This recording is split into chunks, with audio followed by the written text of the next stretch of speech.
Hola Federico, buenos días. El Senado aprobó por amplia mayoría el tercer retiro del 10% desde fondos de pensiones, que hoy sigue su tramitación en la Cámara de Diputados. El proyecto podría ser ratificado en su totalidad o bien avanzar con algunos cambios e ir a comisión mixta. Renovación Nacional le pidió al gobierno patrocinar el tercer retiro. El timonel de la tienda, Rafael Proens, le entregó una carta al presidente Piñera con la solicitud. Esto en una reunión de urgencia entre el Ejecutivo y Chile Vamos en La Moneda. Pareciera, Ramón, la única salida a esta altura, ¿no? Si es que cada vez está más enredado, más confundido, más adentro del pozo, más en el zapato chino, como queramos decirlo. El gobierno encabezado por el presidente Piñera está en un sin salida. Yo creo que lo que le propone Renovación Nacional a través de la entrega de esta carta del presidente del partido es lo más razonable a esta altura, que cambie de caballo el Ejecutivo y se ponga del lado el retiro del 10% como lo hizo la segunda vez, ¿no? En el segundo retiro.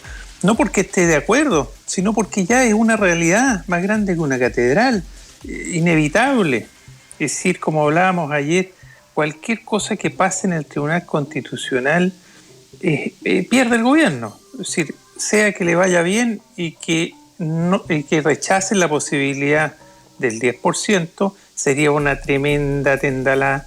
Y si es que le va, es decir, bien o mal, o sea que haya 10% o no haya 10%, el gobierno va a perder siempre. Entonces, retirar el requerimiento es lo más razonable. Alguien dijo en el gobierno que no podía retirarlo, pero la verdad es que estuvimos mirando las normas aplicables y la ley orgánica del Tribunal Constitucional, y quien hace un requerimiento, quien presenta algo, puede retirarlo hasta antes de la admisibilidad. Es decir, todavía...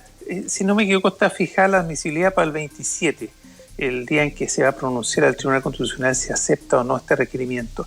Hasta ese día el gobierno puede retirarlo y pareciera lo más razonable a esta altura, ¿no?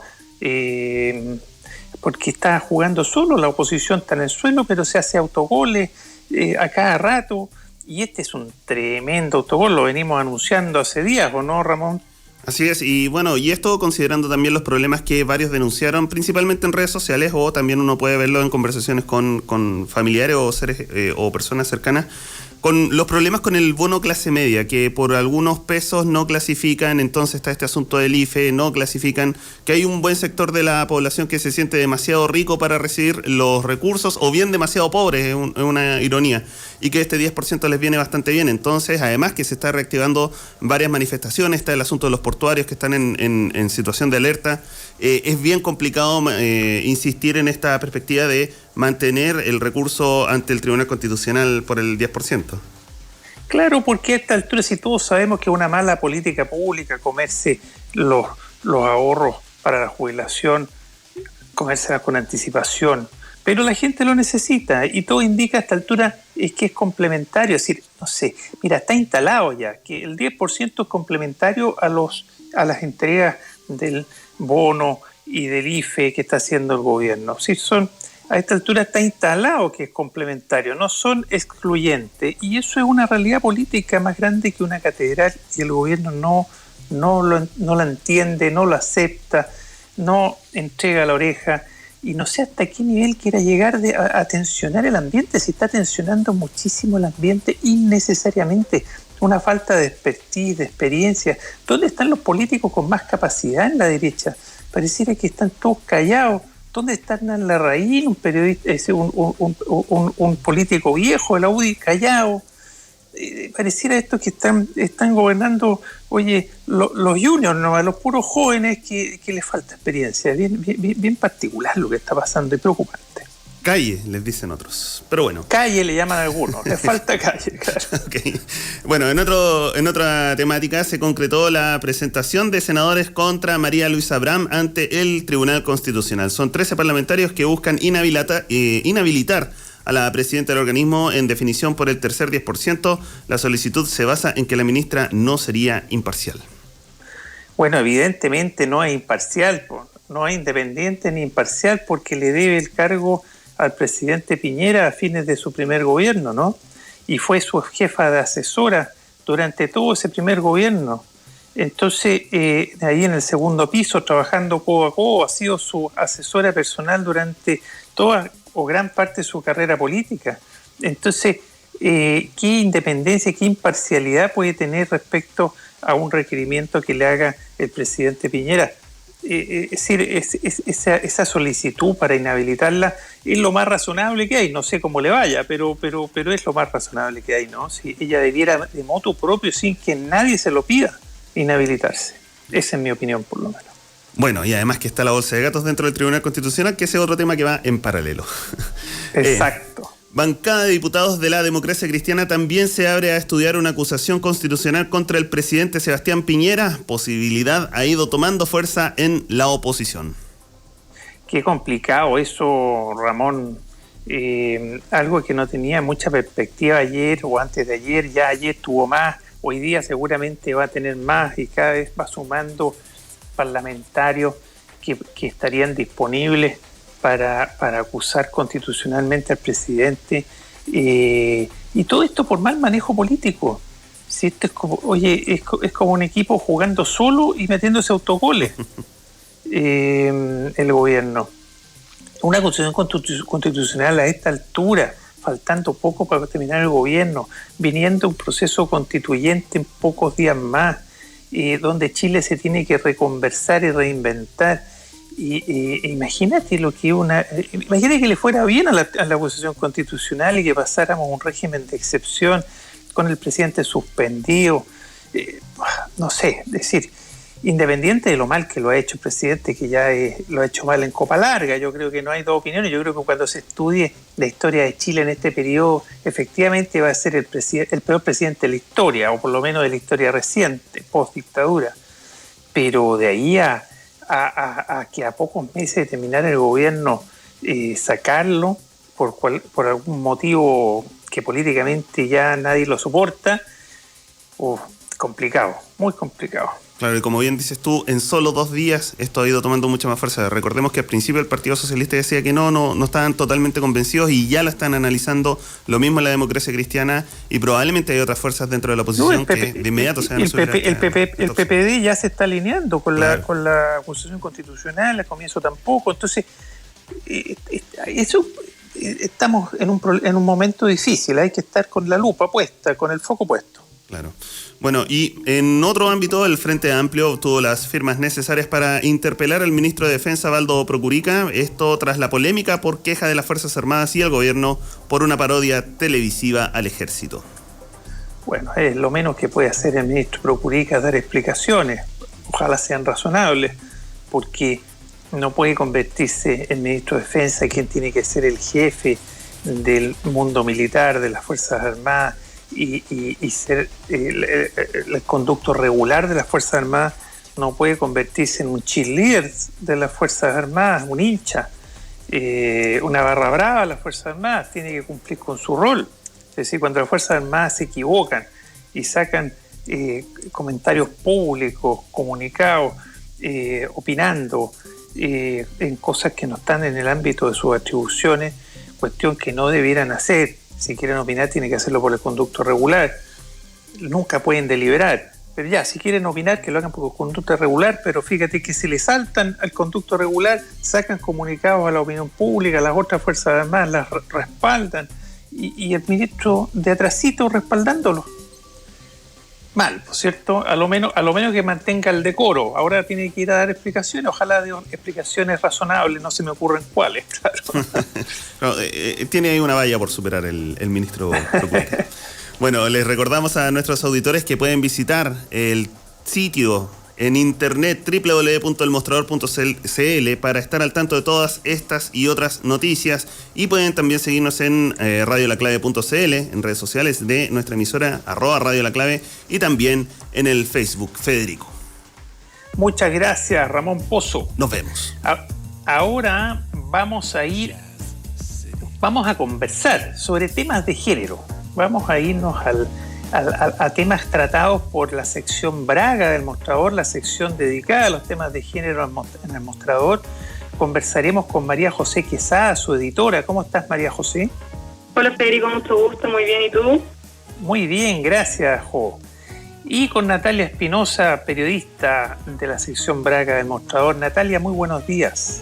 Hola, buenos días Federico, María José y a todos nuestros auditores y auditoras. Me encanta a mí este viernes en la mañana cuando partimos hablando de temas de género con ustedes.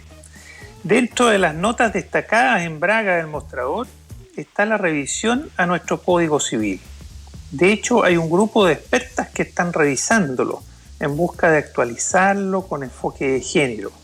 Además está la situación de las madres con hijas e hijos con discapacidad, quienes acusan abandono de parte del Estado, especialmente en medio de la pandemia. ¿Qué les parece que conversemos primero sobre esta iniciativa, este proyecto por reformar el Código Civil con una perspectiva, con un enfoque de género? Código Civil, para los que no manejen el tema, es como la ley supletoria, es decir, siempre que falta alguna norma, algún criterio, se aplica el Código Civil, que es un código bien antiguo que lo hizo don Andrés Bello a mediados del siglo XIX. Pero se ha ido actualizando, pero no completamente. Yo, por ejemplo, cuando estudié Derecho, oye, había normas increíbles que ya se sacaron, pero bueno, pero igual siguen habiendo algunas bastante poco entendibles y justificables. Decía algo así, una norma, que la mujer debe seguir al marido. Sí. Y algo más decía, oye, en serio, o sea, y el mando de la casa lo tenía el marido, en fin, cuestiones que hoy día son bien poco presentables.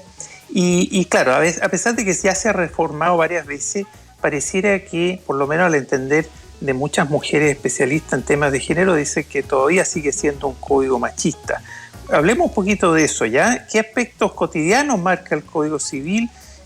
Tal como expliqué, es como supletorio, pero además hay áreas que las trata completas. El matrimonio, por ejemplo, se trata en el Código Civil, está redactado ahí completo. Los regímenes conyugales, patrimoniales están ahí, por ejemplo, la separación de bienes, etcétera, etcétera. El régimen de herencia está ahí. Hay un montón de cosas ahí, y cuando en otras leyes faltan normas, normalmente se mira el Código Civil. Claro, hay un... Eso. María José, ¿cómo perjudicaría el Código Civil o podría perjudicarlo a las mujeres o a las disidencias sexuales, por ejemplo? Claro, bueno, antes que nada saludo a todas las auditores y a Natalia, que se me fue hace un ratito. Y claro, Chile tiene que reconversar y reinventarse, como tú lo comentaste en la introducción, a puertas de una nueva constitución, lo que en paralelo también requiere otros esfuerzos, y hay muchos tópicos que hay que mejorar en este Código Civil, que como tú comentabas es uno de los más antiguos del ordenamiento jurídico. Entonces, claro, la ley siempre va retrasada, pareciera, ¿cierto?, en relación a los avances sociales. Y como comentan estas expertas en la nota que publicamos en el Mostrador Braga, hay un montón de proyectos en el Congreso de reformas como el de la sociedad conyugal, por ejemplo, en donde todavía la mujer solamente puede ser carga del hombre en el sistema de salud.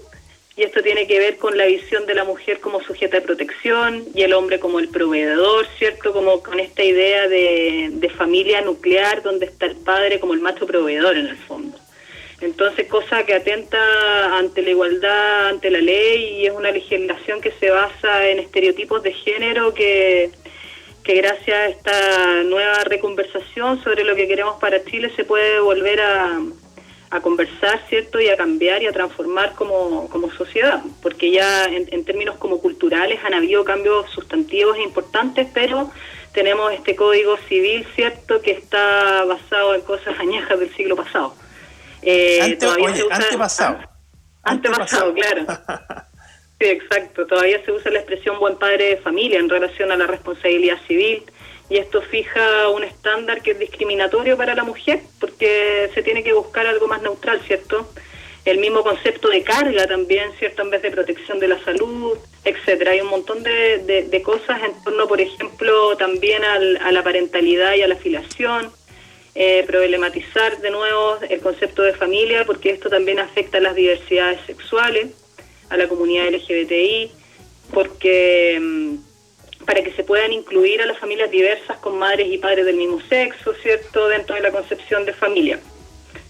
Y claramente, como viendo ya tu pregunta de cómo afecta esto en el cotidiano, claro, claramente incide en la realidad social y en la vida cotidiana, sobre todo en materia de derecho y en igualdad ante la ley. Y la importancia que se puedan asegurar de forma explícita los derechos fundamentales de las mujeres y también de las diversidades sexuales. Claro. Natalia Espinosa. Y bueno, a mí me gustaría comentar sobre esto. Creo que las primeras cosas que me llamaron la atención cuando estábamos con esta nota fue una de las dudas que se planteaban estas expertas, que era por qué el Código Civil es menos cuestionado que la Carta Magna si pareciera que su incidencia es tanto o más crucial en nuestra vida cotidiana. Y esa pregunta se la hacía específicamente la historiadora Alejandra Araya. Ella es directora del Archivo Central Andrés Bello. Y es un poco esta pregunta la que hace como que las motiva a comenzar con este como grupo de expertas que van a poder ponerse a revisar constantemente para encontrar cuáles son estas falencias del código que todavía nos están perjudicando. Y por ejemplo, hay algunas cosas también específicas que me gustaría mencionar sobre lo del código. Por ejemplo, que el Código Civil no contempla el femicidio entre las causales de indignidad para heredar los bienes de la difunta. Y claro, si bien, ¿cuál es el problema de esto? Que claro, si una persona asesina a su pareja y para que si era un matrimonio, para que esta persona no reciba la herencia, tienen que la familia hacer un trámite para que, igual como en un caso de homicidio normal. Pero ¿cuál es el problema? ¿Por qué debería ser un trámite? O sea, claramente debería ser automático. Y aquí hay muchas familias que quizás están en una situación en la que no saben simplemente que tienen que hacer un trámite para que no se puedan heredar los bienes de la difunta, que el femicida no pueda heredar los bienes de la difunta. Quizás no sabe que tiene que hacer este trámite. Entonces ahí una de las cosas que se plantean es que la indignidad debería ser algo automático, por ejemplo. También otra cosa es la falta de consentimiento en materia penal, que aún no es considerada como la falta de consentimiento como una causal de violación o de abuso sexual. Entonces todas estas cosas son como detalles que marcan una gran diferencia al momento de vivir situaciones de violencia de género. ¿Y en qué está este proyecto, esta iniciativa de adaptar, mejorar el Código Civil a nuestros tiempos? Porque recordemos que es de mediados del siglo XIX, entonces es del siglo antepasado. ¿En qué va esta iniciativa? ¿Ya es proyecto de ley o todavía se está investigando las distintas normas para preparar un proyecto? Yo les pregunto porque no lo sé. Es justamente la segunda opción, la que está en este proceso de investigación para preparar un proyecto, o por lo menos ese es como el fin de este grupo de expertas, de historiadoras interdisciplinarias que decidieron unirse para revisar en detalle qué pasa con nuestro Código Civil.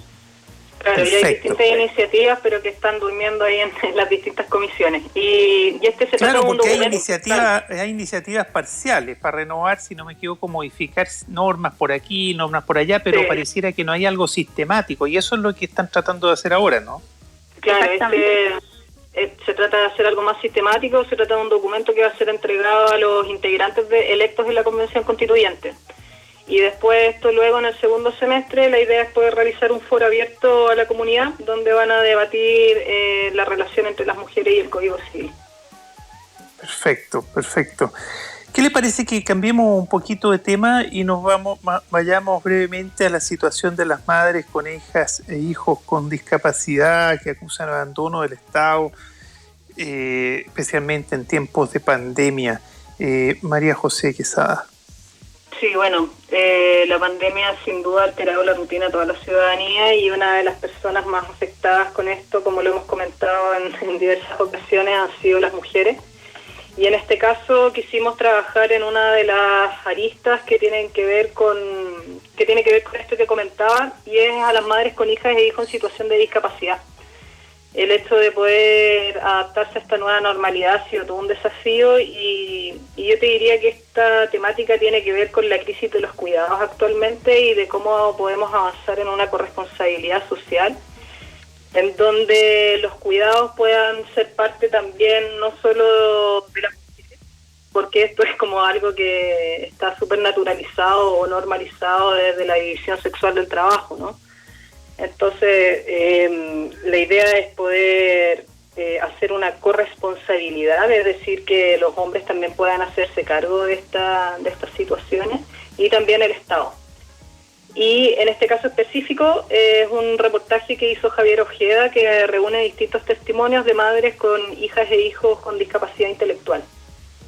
Y aquí habla, por ejemplo, del confinamiento físico y las restricciones de desplazamiento que tienen, y por qué sienten que el Estado las ha abandonado, porque no se han tomado medidas para poder disminuir el impacto en la salud mental, ¿cierto?, que esto tiene en las personas con la discapacidad y también en las propias madres.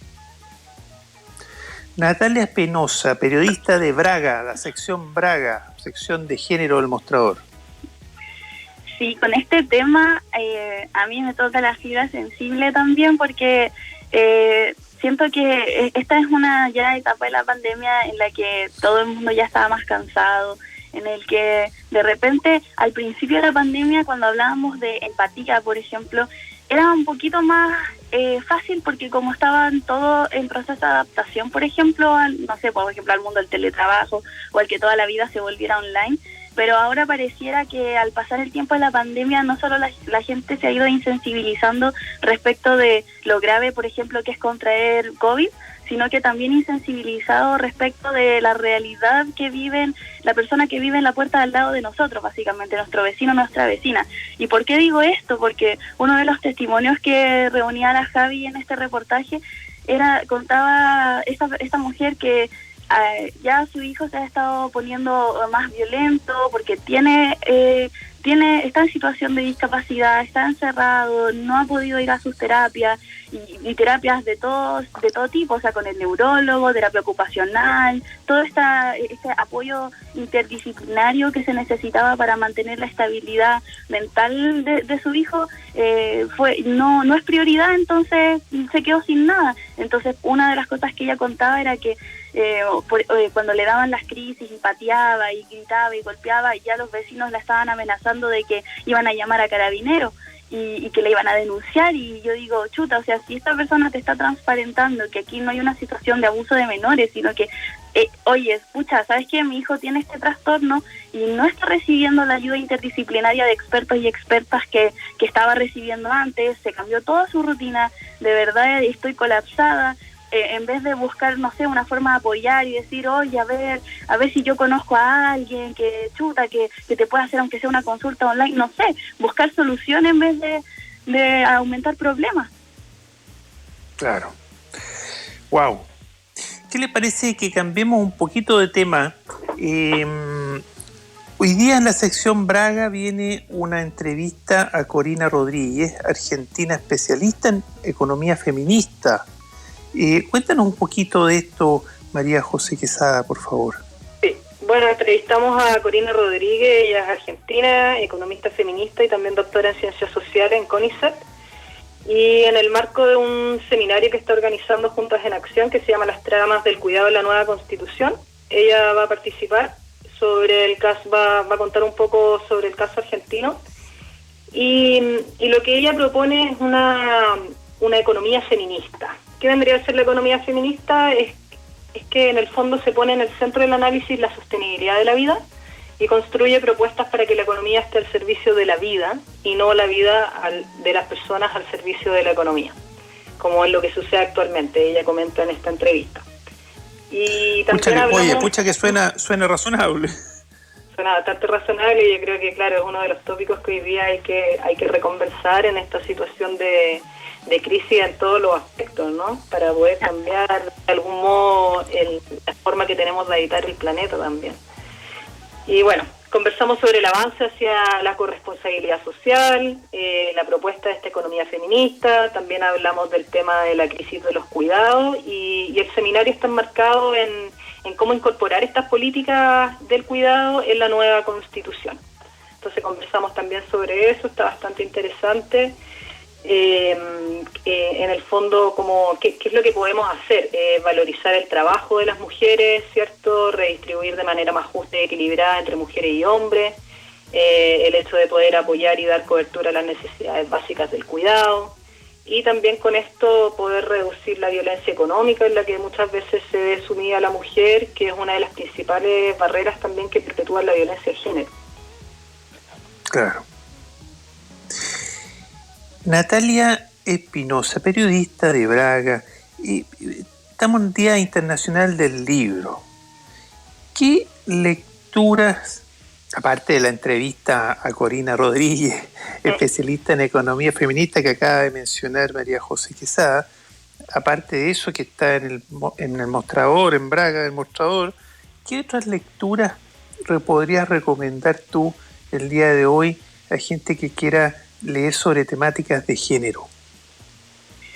Bueno, hoy claramente, como decías recién, es el Día Internacional del Libro y nosotras en el Mostrador Braga nos encanta leer y constantemente no solamente hacemos reseñas sobre lecturas que aporten en el empoderamiento femenino, sino que también hacemos entrevistas a autoras, y no solamente a las autoras que ya están allá en la cima, sino que también a todas aquellas mujeres que acaban de sacar sus primeras lecturas, sus primeros proyectos.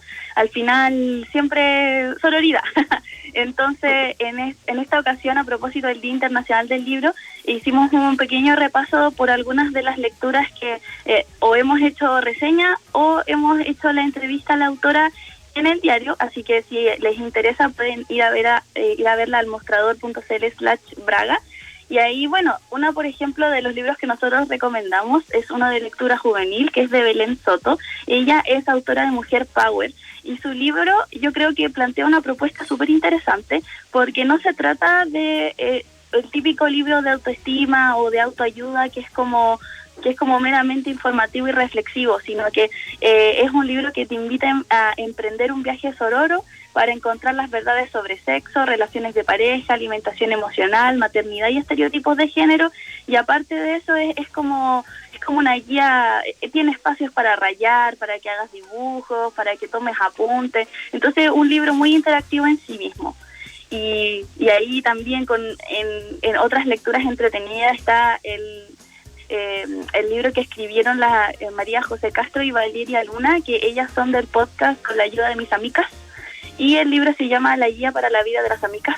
Y ellas, en su podcast, que es un podcast muy divertido, en donde hablan de todo, básicamente, siempre tratan de dar como un entretenimiento, pero con un toque de dato útil. Entonces, este libro tiene la intención de ser como la Biblia para las y los jóvenes adultos, y ellas lo detallan como que es un libro para desde cómo destacar en una entrevista de trabajo, ordenar la casa como toda una buena soa, y cuidados de skincare, datos épicos de farándula, feminismo y hasta cómo preparar la mejor tabla de quesos o un trago. Entonces también un libro interactivo y divertido. Pero obviamente no en el mundo del feminismo todo es bonito y todo es divertido, y por eso también quisimos destacar aquí varios capítulos de cita de libros del Mostrador, en donde es un podcast chiquitito donde en 5 minutos la Jo y otras periodistas comentan sobre lecturas interesantes. Y en este caso, uno de los capítulos de cita de libros que destacamos es cuando es del ensayo sobre la violación, que ese de hecho lo hizo la Jo, ese capítulo de cita de libros. La Jo soy yo, por si acaso, María José. Porque las auditoras no deben tener idea. Claro, tú eres María José Jo Quesada. Sí, pero me dicen Jo. Amén por eso. alias Jo. Exactamente. Y ahí, ahí ella cuenta sobre la australiana, perdónenme la pronunciación, Germaine Greer, donde, habla que la violación es una palabra incómoda y que lleva todo un bagaje histórico a cuestas, porque se trata de sustituirla por agresión sexual, pero eso para la autora no es una mejora, porque lo único que consigue es enfatizar el grado de violencia que se empleó en dicha violación. Y ella plantea que un violador no necesariamente tiene que despertar a la víctima, por ejemplo, si está durmiendo, porque se puede violar a una mujer dormida sin llegar a despertarla. Por eso. Mira, se nos acaba el tiempo, un tema muy, muy importante, pero se nos acaba el tiempo, así que muchas gracias. Bueno, pero seguimos, próximo viernes, todos los viernes a las 8 de la mañana, conversamos sobre temas de género con ustedes, así que volveremos. María José Quesada, Gracias a ustedes, editora de Braga del Mostrador, Natalia Espinosa, gracias, periodista de Braga del Mostrador. Y ahora nos vamos a una muy breve pausa y ya volvemos con el Mostrador en la Clave. Quiero invitarte a Copeuch, una cooperativa de ahorro y crédito donde más de 900.000 socias y socios cumplen sus sueños. Copeuch es un lugar con personas comunes y corrientes como tú, como yo, donde todos ganamos. Conoce más sobre nuestra oferta de productos y servicios financieros en copeuch.cl. Estamos presentando El Mostrador en la Clave. Información con la independencia que nos caracteriza.